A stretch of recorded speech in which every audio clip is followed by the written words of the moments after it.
오늘 말씀의 제목을 같이 한번 읽어보겠습니다. 시작. 무엇에든지. 한 번 더 시작. 무엇에든지.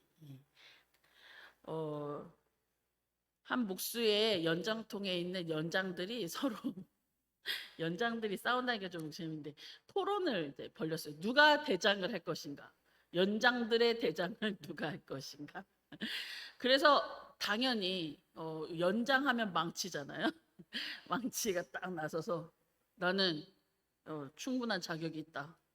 연장의 대표를 할 수 있지. 그러니까 그 연장들이 이렇게 얘기했어요. 연장 그 망치는 물러나라. 망치는 물러나라 이러면서 망치가 깡깡 때리는 소리가 얼마나 시끄러운 줄 아냐. 너무 무식하게 들리는 망치는 물러나라 이렇게 한 거예요. 그러니까 망치가 가만 있어봐. 나 혼자 물러날 수 없지. 내가 물러나야 된다면 드라이버를 데리고 물러나겠다 이랬어요. 그 드라이버가 이제 늘씬하게 생겼잖아요. 왜 나를 데리고 물러나려고 하세요? 그랬으니까 드라이버는 구멍에서 뱅글뱅글 도는 거 말고 하는 게 뭐가 있냐. 그러니까 그렇다면 저 대패 형제를 같이 데리고 물러납시다. 이래요. 대패. 그러니까 왜요? 내가 무슨 짓을 했다고 나를 데리고 가려고 하는 거예요. 그러니까 대패는 하는 일이 뭐가 있어요? 그냥 널빤지 위에서 왔다 갔다만 하는데 아무짝에 쓸모가 없어요. 이렇게 얘기하니까 대패가 가만히 보고 있다. 사포도 그러면 물러나시오. 이런 거예요. 사포가 왜요? 내가 얼마나 반질반질하게 좋은 일을 많이 했는데 사포는 항상 마찰을 일으키잖아요. 그러니까 사포도 물러나야 돼요. 이렇게 하고 서로 막 싸우고 있는 거예요. 근데 갑자기 목수가 딱 들어와서 연장통을 번쩍 들더니 강대상을 하나 만들어야 되겠군 하면서 망치를 딱 들고 그 판을 짜놓은 망치질을 막 하는 거예요. 또 가만히 있어봐. 드라이버로 쪼여야 되겠군. 열심히 쪼이는 거예요. 가만 있어봐. 이거 울퉁불퉁하네. 대패질을 해야 되겠다. 이러면서 나중에 사포로 깨끗하게 문질러 가지고 이야 멋있는데? 이렇게 한 거예요. 연장들이 서로 머쓱해졌어요. 목수가 쓰는 것에 따라서 우리가 각자 다 쓰임이 있구나. 우리끼리 싸울 일이 아니었네 하면서 서로 화해하면서 끝났다는 이야기입니다. 여러분, 우리는 사실은 내가 뭘 잘하냐 혹은 내가 뭘 못하냐가 중요한 게 아니고 목수가 필요할 때 쓰면 되는 것입니다.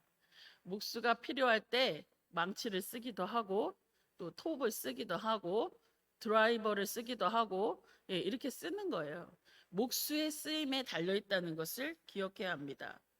바울이 오늘 함께 편지를 보낸 이 빌립보 교회는 이 바울의 편지를 받을 당시에 어려움이 좀 있었어요. 그 당시에 바울은 로마 감옥에 갇혀 있고 또 바울을 섬기라고 보냈던 에바브로디도가 큰 병에 걸려서 중병에 걸려서 죽을 위기를 겪고 이제 회복이 돼서 바울이 에바브로디도 편에 이제 이 편지를 써서 보내는데 그때 이 빌립보 안에 무슨 문제가 있냐면 유오디아와 순두계라는 두 여성 지도자가 서로 갈등을 겪고 있었던 거예요. 서로 막 너무 각자 이제 개성도 강하고 또 장점도 있고 하다 보니까 부딪히는 거죠. 교회 밖에서는 끊임없이 교회들을 향한 공격이 있습니다. 유대인들이 이단 괴수다 막 이제 이렇게 하면서 교회를 괴롭히고 또 로마 시민들 안에서도 가이사가 아니라 예수님을 왕으로 섬기는 것 때문에 계속 교회들을 핍박하고 박해하고 있는 그런 와중이었습니다. 그래서 바울은 유오디아와 순두계를 둘 다 인정하면서 이 편지를 적어 보낸 것입니다. 우리 4장 1절 말씀을 함께 읽어보겠습니다. 시작. 그러므로 나의 사랑하고 사모하는 형제들, 나의 기쁨이요 면류가 아닌 사랑하는 자들아, 이와 같이 주 안에 서라. 아멘. 여러분 지금 유오디아가 잘하냐, 순두개가 잘하냐, 혹은 에바브로디도가 훌륭하냐, 누가 훌륭하냐, 이런 걸 싸울 게 아니라 바울은 빌립보 교회를 향해서 나의 사랑하고 사모하는 형제들, 나의 기쁨이요 면류관인 사랑하는 자들이라고 빌립보 교회를 말하고 있는 것입니다. 여러분, 하나님께서 우리 예동교회를 보신다면 우리 안에서는 서로 누가 잘하는 사람도 있고 조금 부족한 사람도 있고, 이렇게 뭐 높은 사람도 있고 낮은 사람도 있고, 또 어떤 사람은 많이 배운 사람도 있고 적게 배운 사람도 있겠죠. 사람들 눈에는 차별이 있겠지만 하나님 눈에는 우리 예동교회 성도님들이 어떻게 보일까요? 하나님의 눈에는 우리가 하나님의 사랑하고 사모하는 형제들, 또 하나님의 기쁨이요 면류관이고 자랑스러운 주님의 백성들로만 보이는 것입니다. 하나님 안에서는 모든 사람이 그리스도 예수 안에서 통일되어서 그리스도의 지체로만 보이는 것입니다. 우리가 하나님 안에서 우리 주 예수 그리스도의 그 무조건적인 사랑을 받고 있다는 사실을 기억하면서 우리 예동교회가 주님 안에 쓰임받는 것, 주님의 도구가 되어서 쓰임받는 것에만 집중했으면 좋겠습니다. 그래서 우리가 어떻게 하나님의 그 사랑 안에서 우리 자신을 서로 돌아보면서 우리 예동교회를 더욱 견고하게 세워갈 수 있을 것인가, 오늘 같이 한번 생각해 보고자 합니다. 첫 번째는 주 안에서 서라는 것입니다. 어떻게 주님 안에서 우리가 함께 설 수 있겠습니까? 그것은 주 안에서 같은 마음을 품을 때에 가능합니다. 유오디아에게는 유오디아의 장점이 있고 순두개에게는 순두개의 장점이 있습니다.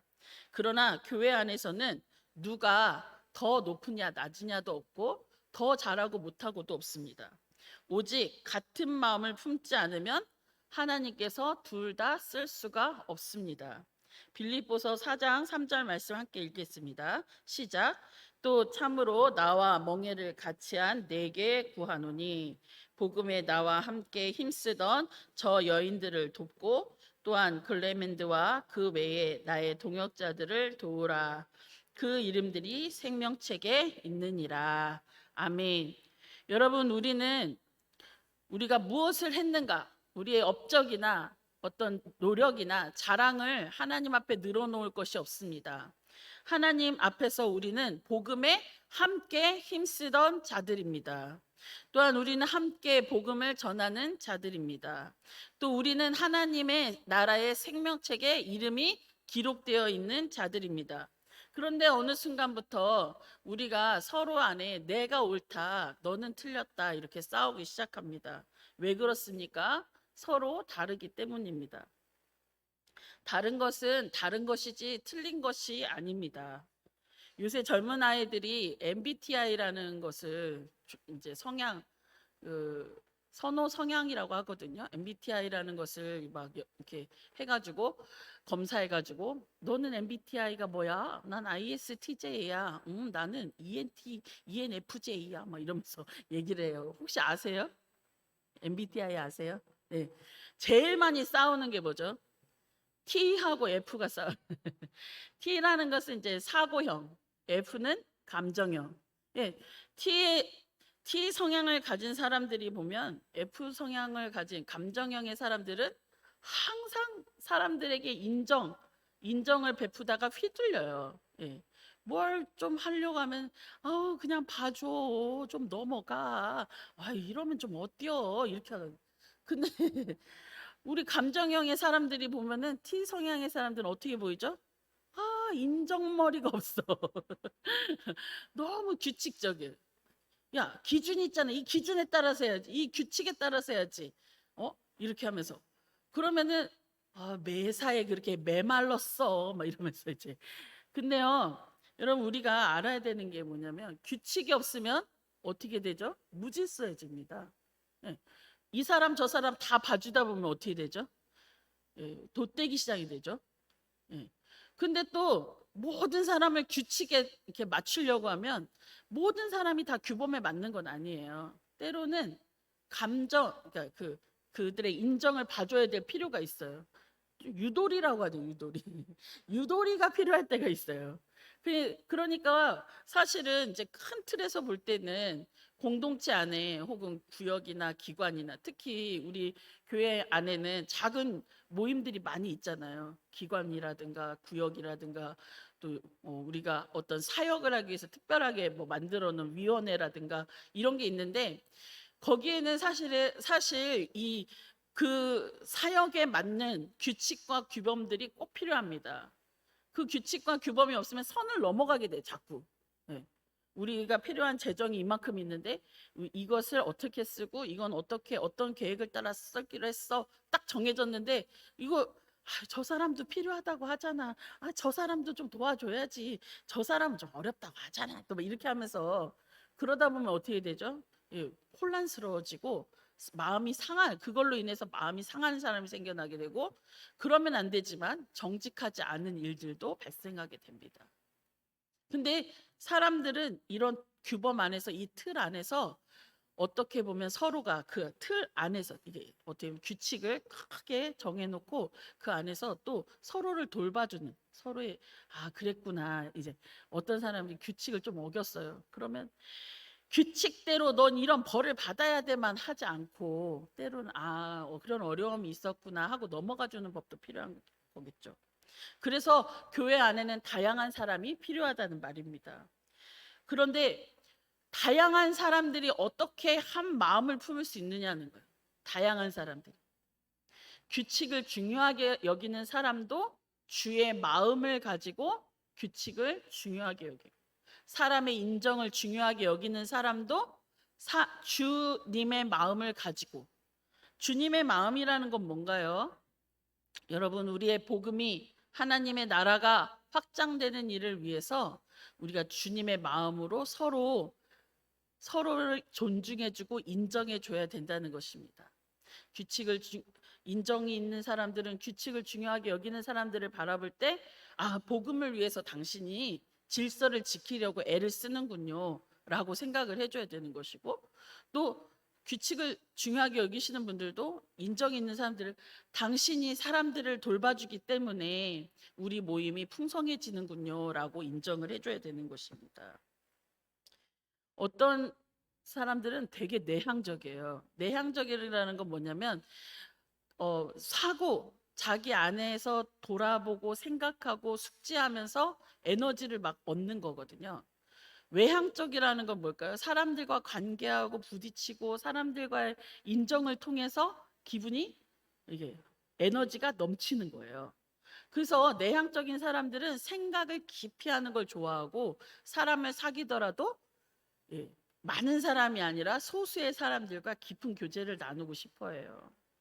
그러다 보니까 이런 사람들은 어떤 질문을 받는 거, 사람들이 너무 막 다가서는 거 이런 걸 좀 부담스러워하거든요. 근데 우리 외향형인 사람들은 어떻게 하냐면 일단 다가가서 보는 거예요. 안녕하십니까? 유창금입니다. 만나서 반갑습니다. 나는 부목사예요. 어디 교회 다른 교회 다니셨나요? 막 이러면서 처음 온 사람한테 막 들이대거든요. 그러면은 같이 외향형이면 저는 어디 교회 다니고 있었는데 이사를 와가지고 이렇게 좋은 교회 오게 됐대요 하면서 막 좋지만 내향형인 사람들 언제 봤다고 나한테 이렇게 들이대는 거야? 그래서 깜짝 놀래가지고 뒤로 한 발짝을 물러서거든요. 우리가 그럴 때는 이 사람은 준비가 안 됐구나 기다려줘야 돼요.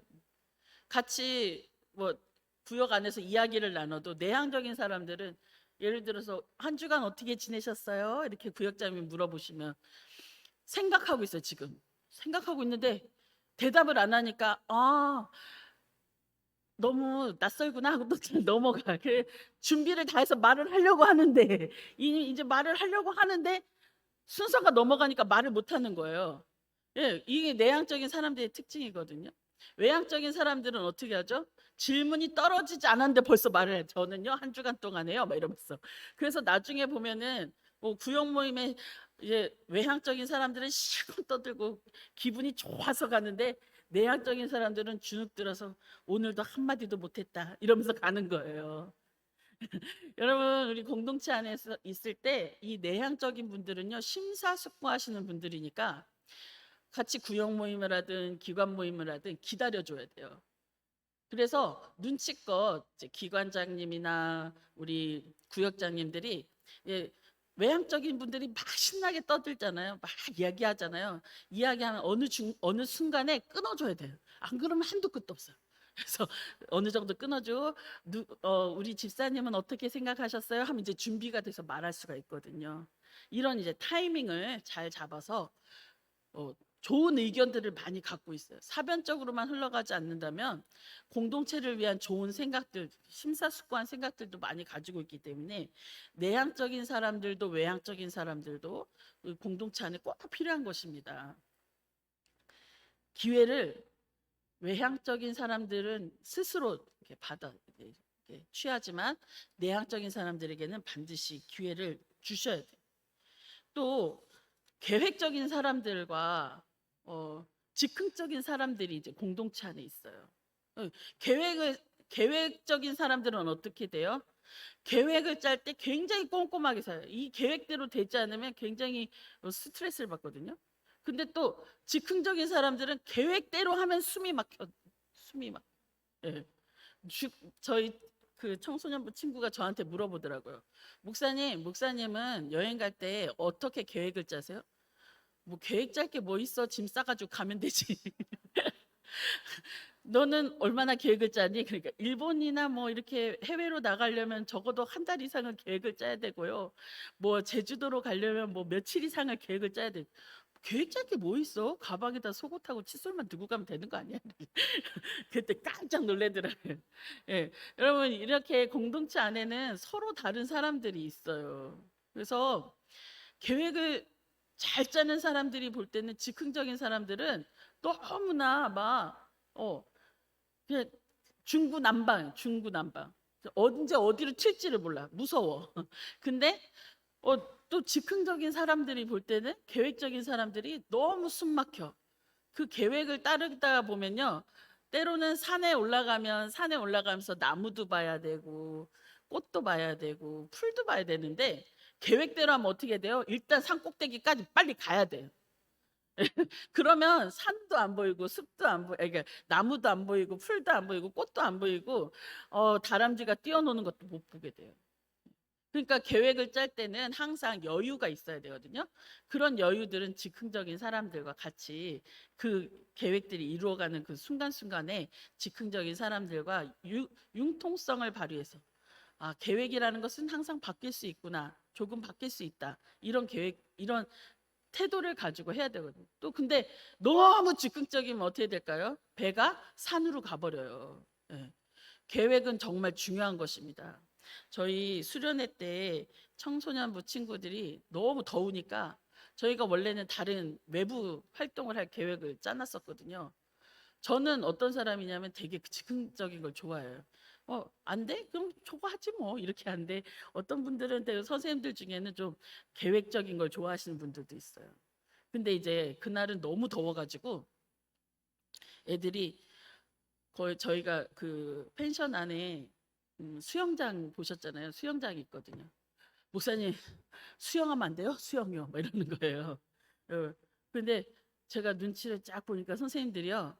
아, 그래. 그럼 오늘은 날씨가 너무 더우니까 수영을 하자. 이렇게 선생님들이 동의를 해주셨어요. 그래가지고 신나게 놀고 애들도 이제 한번 막 자기들이 원하는 만큼 놀고 나니까 저녁에 간증 집회를 할 때 귀 기울여서 듣더라고요. 말씀을 듣고 또 그 말씀을 같이 기도하고 이런 시간들이 되게 이렇게 잘 순적하게 지나갔어요. 그리고 저녁에 이제 선생님들이 같이 앉아서 피드백을 할 때 선생님들이 그런 말씀 하시더라고요. 물론 계획이 있었지만은 우리가 이렇게 상황이 우리가 생각한 상황이 아니었을 때, 예, 계획을 바꾼 것으로 참 좋은 효과를 낸 것 같다. 이렇게 이제 피드백을 했습니다. 여러분 공동체에서 어떤 계획을 실행해 나가려고 할 때 모든 계획을 원하는 대로 다 할 수는 없어요.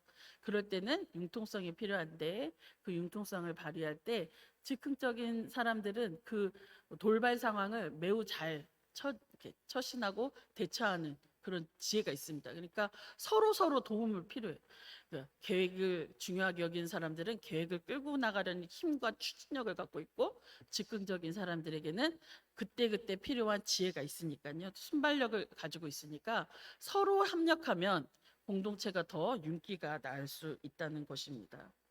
그래서 우리가 이 공동체 안에서 서로 다른 것들을 인정해줘. 예, 서로 다르다는 것을 배척하는 것이 아니라 다른 것은 따라해 보십시오. 틀린 것이 아니다. 예, 다른 것은 다른 것이다. 예, 그래서 서로가 서로를 받아들여 주는 것입니다. 레고 블록이라는 아이들이 가지고 노는 장난감이 있어요. 근데 요새는 레고 블록이 단순히 아이들 장난감만이 아니고 어른들도 이 레고 블록을 되게 조그마한 레고 블록으로 막 어마어마한 성도 만들고 무슨 되게 그렇게 놀잖아요. 근데 거기에 보면 레고 블록에 보면 하나는 볼록이고 하나는 오목이에요. 그래서 오목이와 볼록이를 서로 맞춰가지고 얘들을 연결해가지고 그 원하는 구조물을 만드는 거거든요. 다르다는 것은 어떤 사람은 오목이고 어떤 사람은 볼록이라는 거예요. 저 사람이 나와 다르면 불편해하지 마시고 저 사람은 나의 오목이구나. 혹은 저 사람은 나의 볼록이구나. 저 사람이 없으면 내가 완성될 수 없겠구나. 이렇게 인정해 주는 것입니다. 우리가 주 안에서 서로를 인정해 나갈 때 하나님의 집이 지어져 가는 것이죠. 에베소서 2장에 보면 성도들이 서로 성령 안에서 연결되어 하나님이 거하시는 집이 된다고 하셨습니다. 그러므로 우리 서로를 바라볼 때 나의 우목이 나의 볼록이 사랑스러운 눈으로 당신은 나의 사랑을 받기 위해 태어난 사람이다. 이렇게 대해 주시기를 축복합니다. 두 번째는 항상 기뻐해야 됩니다. 빌립보서 4장 4절 말씀을 함께 읽겠습니다. 시작.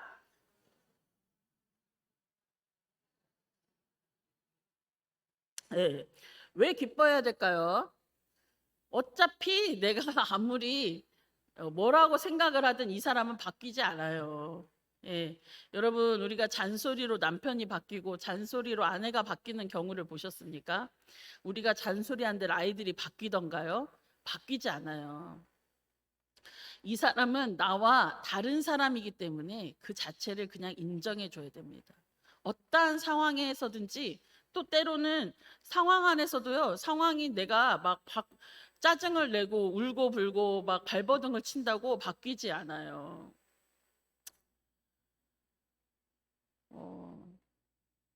제가 아무리 울고 불고 발버둥을 쳐도 유튜브는 이상하게 나가요. 그래서 제가 어제도 기도를 하다가 처음에는 주님 아무리 생각해도 저는 이 일에 적당하진 않은 것 같은데 차라리 전문가를 보내주시죠. 이렇게 기도를 하다 이런 생각을 했습니다. 그래도 기뻐야 돼. 예. 하나님이 이렇게 써주신다는 게 어디냐? 하나님이 안 쓰신다고만 하면 모를까? 써주신다고 하면은 나를 고쳐서 쓰시겠지. 하나님이 쓰신다는데 내가 여기서 짜증을 내는데 무엇하랴 하면서 다시 주님 기뻐하겠습니다. 막 이랬어요. 여러분, 상황이나 환경이나 사람이나 내가 원하는 대로 막 바뀌지 않습니다. 그렇기 때문에 우리가 우리 마음에 결정을 내리는 거예요. 이것은 내가 결정하는 것입니다. 어떻게요? 기뻐하기로요. 내가 지금 눈앞에 있는 어려운 상황을 보면서도 내가 어려우면 하나님 내 편이시잖아요. 내가 어려운 것은 하나님의 문제다. 이렇게 생각하셔야 돼요. 내가 저 사람을 어려워해요. 그러면 이렇게 하니까 저 누구를 지칭하는 게 아니라 사람이 없는 쪽에 지금 손을 오는 예. 내가 어려워하는 사람은 하나님 안에서 내가 고칠 사람이 아니라 하나님이 고쳐주실 분이니까 일단 나는 기뻐하는 것입니다. 예. 상황도 마찬가지고. 그래서 하나님 앞에서 하나님이 기뻐하는 그 기쁨으로 나를 채우는 거예요. 상황이나 환경으로 인하여서 기뻐하는 것이. 돈이 없어요? 돈이 없어서 슬퍼.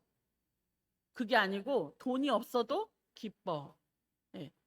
돈이 많이 생겼어. 막 돈이 막 내가 생각한 것보다 더 많이 생겼어.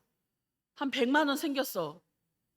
돈이 100만 원 생겨서 너무 기뻐가 아니고 예, 돈이 있든지 없든지 하나님 안에서 기뻐하는 것입니다. 어떤 사람이 어, 어떤 아가씨가 자기가 생각했던 막 이상형의 남자를 만나서 기뻐. 그런 기쁨이 아니고요. 이미 하나님께서 나를 위해서 자기 아들을 내주신 그 사랑으로 인해서 기뻐하는 것입니다. 내가 어떠한 상황에 있든 어떤 형편에 있든 어떤 처지에 있든 하나님은 나와 동행하시고 내 문제를 자기 문제로 여기시고 나의 원수를 자기 원수로 여기시고 나와 함께 걸어가시는 그것으로 인해서 우리 예동교회는 예수님이 나와 동행해 주시는 것으로 인하여서 그 자체만으로 인하여서 기뻐하기로 결정하는 것입니다. 여러분, 우리가 하나님 안에서 그럼에도 불구하고 우리 인간이기 때문에 너무 힘들 때가 있습니다. 밤에 잠이 안 와요. 그죠? 걱정이 되면은 밤에 잠이 안 와요. 여러분, 제가 간절하게 여러분에게 강력하게 권고드리고 싶은 것은 잠이 안 오는데 억지로 주무시려고 애쓰지 마시고 교회 오세요. 교회 오셔서 안디옥실에서 부르짖어 외치세요. 하나님 앞에 기도하세요. 빌립보서 4장 6절과 7절 말씀을 함께 읽겠습니다. 시작. 아무것도 염려하지 말고 다만 모든 일에 기도와 간구로 그리하면 모든 지각에 뛰어난 하나님의 평강이 너희 마음과 생각을 지키시리라. 아멘. 기도하면 놀라운 사건이 일어납니다. 문제가 해결되든지 내가 변화되든지. 여러분, 하나님이 보실 때는 내가 문제일 수도 있습니다. 상황이 바뀌지 않아도 사람들이 바뀌지 않아도 나만 바뀌면 문제가 해결될 수 있습니다. 그래도 안 됩니까? 그래도 안 되시면 금식하십시오. 금식하면서 기도하면 하나님께서 금식은 흉악의 결박을 풀어주고 멍에를 자유케 하는 역사가 일어납니다. 금식하면요, 역사가 바뀌는 것입니다. 그래서 우리가 주님 안에서 기뻐할 수 있습니다. 하나님과 함께 이 문제를 해결해 나갈 때 하나님은 반드시 문제 해결을 가지고 계십니다. 세 번째로는 생각해야 합니다. 오늘 우리 본문 말씀을 함께 읽겠습니다. 시작. 끝으로 형제들아 무엇에든지 참되며 무엇에든지 경건하며 무엇에든지 오르며 무엇에든지 정결하며 무엇에든지 사랑받을 만하며 무엇에든지 칭찬받을 만하며 무슨 덕이 있든지 무슨 기림이 있든지 이것들을 생각하라. 아멘. 여러분, 여기 보면 맨 마지막에 이것들을 생각하라 했습니다. 여러분, 우리가 어떻게 참될 것인가, 어떻게 경건할 것인가, 어떻게 오르며 정결하며 사랑받을 만하며 칭찬받을 만하며 무슨 덕이 있든지 기름이 있든지 이것들을 생각해야 하는 것입니다. 지금 나의 결정은 참된가? 내가 하는 이 생각이나 행동이 경건한가? 주 안에서 이 일이 옳은가? 이 방식이 정결한가? 하나님과 사람에게 사랑받을 만한 일이 맞는가? 나는 칭찬받을 만한 행동을 하고 있는가? 혹은 내가 하고 있는 이것이 비난받을 만한 일은 아닌가? 서로 이 일들이 어떤 승진이나 성취를 이루는 일이라 할지라도 덕이 되고 있는가? 이런 것들을 생각해야 됩니다. 이것을 다른 말로 지각을 활용하라는 것입니다. 지각이라는 것은 단순히 오감만을 말하는 것은 아닙니다. 우리 믿는 사람들은 영적인 지각을 활용해야 합니다. 하나님께서 이것을 옳게 여기시는지를 끊임없이 물어봐야 합니다.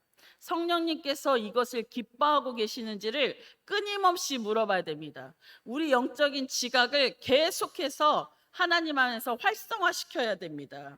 제가 우연히 송은희 씨의 간증을 듣게 되었습니다. 여러분, 코미디언 송은희 씨 잘 아시죠? 키 작은 여자분. 근데 그 사람이 지금은 물론 여러 예능 방송 중에도 나오지만은 그 기획사를 차려서 거기서 CEO를 하고 있습니다. 너무나 어려웠을 때, 일이 다 끊어져서 거의 1년 동안 아무 일도 못 하고 있을 때 김숙 씨와 함께 둘이 팟캐스트라는 것을 했습니다. 마치 라디오 방송처럼 녹화해 가지고 라디오 방송처럼 이렇게 송출하는 거였는데 그게 또 대박을 터뜨렸어요. 그래서 그것을 계기로 해서 이제 기획사를 차리게 된 것입니다. 근데 이 송은희 씨가 굉장히 경건한 사람이에요. 아침에 일어나면 큐티하고 또 저녁에는 가정 예배를 드린다고 합니다. 한 번은 어떤 계획을 세워서 준비를 하려고 하는데 하나님 앞에 계속 기도를 한 거예요. 하나님, 이것이 옳아요? 이것을 하는 게 맞나요? 이것을 하나님 기뻐하시나요? 하고 계속 물어본 거예요. 그러다가 하나님, 정말 이것이 하나님 뜻이 아니라면 하나님 정확하게 아니라고 말해주세요. 이렇게 기도하면서 1년을 준비했습니다. 내일이면 이제 이거 도장을 찍고 계약이 완성되는데 그 전날 갑자기 상대방이 이거 못하겠다고 거절을 하고 하지 말자고 이제 통보를 해온 것입니다. 처음에는 너무나 열심히 준비했던 일이기에 화가 났지만 나중에 생각을 해보니까 이거 내가 하나님 앞에 기도한 거구나. 하나님께서 너무 정확하게 아니라고 말씀하신 거구나 라고 생각하는 순간 마음에 깊은 평안이 찾아왔다는 것입니다. 여러분, 하나님의 인도하심을 받는 것은 이와 같은 것입니다. 조금 뒤의 상황을 우리는 알 수가 없어요. 그렇지만 모든 지각에 뛰어나신 하나님께서 우리에게 미리 알려주시고 길을 열어주시고 인도해주시고 하나님께서 우리가 가야 될 길을 미리 앞서 행하십니다. 그래서 하나님이 우리의 모든 삶에 평강을 주기를 원하시는 것입니다. 그러므로 우리는 무엇이든지 하나님의 방법대로 하나님의 뜻을 구하며 하나님을 기쁘시게 하는 결정인가를 물어봐야 합니다. 그것이 바로 무엇에든지 참되며 무엇에든지 경건하며 무엇에든지 옳으며 무엇에든지 정결하며 무엇에든지 사랑받을 만하며 무엇에든지 칭찬받을 만하며 무슨 덕이 있든지 무슨 기림이 있든지 이것들 생각하라는 것입니다. 그래서 오늘 제목을 무엇에든지라고 했습니다. 무엇에든지라는 것은 예외가 없다는 것입니다. 영적인 지각과 분별력을 총동원해서 말에나 생각에나 행동에나 심지어 마음의 숨은 동기까지도 하나님 앞에서 옳은가, 하나님이 기뻐하시는가, 하나님을 영화롭게 하는가를 생각해 보라는 것입니다. 그리하면 하나님께서 하나님의 평강으로 우리를 도우시고 인도해 주시고 지켜 주십니다. 지난 금요 기도회 때 4.17 비전을 놓고 기도하고 있었습니다. 그런데 문득 400명의 예배자를 위해서 기도하고 있는 제가 정말 그동안 말로만 기도하고 있었구나 하는 것을 깨달았습니다. 400명의 예배자가 매 주일 와서 예배하는 장면을 상상해 보았습니다. 우리 교회에 400명의 예배자가 꽉 차서 예배드리는 장면을 상상했는데 이제 저희가 매주일 출석을 이렇게 하잖아요. 체크를 하잖아요. 우리 교회가 보통 200명 정도 매주일 오셔서 예배를 드리시는데 제적 인원 한 350명, 400명쯤 되시는 우리 성도님들이 로테이션으로 오시는, 항상 200명이 고인원이 아니고 어떤 분들이 오시면 또 어떤 분들 안 오시고 막 이렇게 한단 말이에요. 만약에 400명이 예배를 매주일 드린다고 생각하면 어떨까요? 그 중에 한 100명 정도는 로테이션으로 오시는 분들이실 거예요. 그러면 적어도 우리 교회 제적 인원이 500명에서 600명이 되는 거예요. 그러면 저희가 한 200, 지금보다 더 많은 전도를 해서 생각을 해보니까 전도를 한 400명에서 500명은 해야 되겠어요. 그죠? 전도에서 오시는 인원이. 그 생각해 보니까 그러면 우리 교회에 약 한 500명에서 600명의 제적 인원이 됐어. 이미 됐어. 막 혼자 기도하다가. 그러면 나는 부목사로서 그 500명에서 600명을 감당할 수 있을까? 이런 생각을 해본 거예요. 근데 나의 성품과 저의 이 성품과 저의 능력과 저의 이런 걸 생각하니까 지금 이대로는 안 되겠는데 이런 생각이 들더라고요.